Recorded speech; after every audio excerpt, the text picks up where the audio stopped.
పుష్పక విమానం త్రేతాయుగంలో ఎంతో విశిష్టత కలిగిన దివ్య విమానం. ఇది స్వయంచాలితంగా ఎక్కడికైనా వెళ్ళగలిగే సామర్థ్యాన్ని కలిగి ఉండేది. రామాయణ ప్రకారం ఈ విమానం బ్రహ్మదేవుని ఆశీర్వాదంతో మొదట యక్షరాజు కుబేరునికి చెందింది.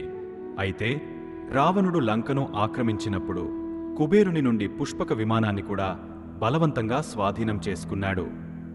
ఈ విమానం అత్యంత ప్రత్యేకమైనది, ఎందుకంటే ఇది ఎక్కడికైనా తేలికగా ప్రయాణించగలదు.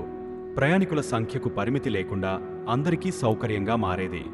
రావణవధ అనంతరం రామచంద్రుడు, సీతాదేవి, లక్ష్మణుడు, హనుమాన్ మరియు ఇతర మిత్రులతో కలిసి లంక నుండి అయోధ్యకు తిరిగి వచ్చేందుకు దీనిని ఉపయోగించాడు. ఈ ప్రయాణాన్ని వాల్మీకి మహర్షి తన విమానయానం పేరుతో రామాయణంలో విపులంగా వివరించారు. పుష్పక విమానం ఒక అత్యాధునికమైన వాహనంగా వర్ణించబడింది. దీని నిర్మాణం, నడిచే విధానం, స్వయంచాలితంగా ప్రయాణించగల సామర్థ్యం తదితర అంశాలు ప్రాచీన భారత వైమానిక విజ్ఞానాన్ని సూచిస్తున్నట్లు భావిస్తారు. ఇది యాంత్రికత మరియు దేవతల శిల్పకళకు నిలువెత్తు ఉదాహరణగా చెబుతారు. ఈ విమానం రామాయణ కాలంలోనే కాక అనంతరం అనేక పురాణాల్లోనూ ప్రస్తావించబడింది.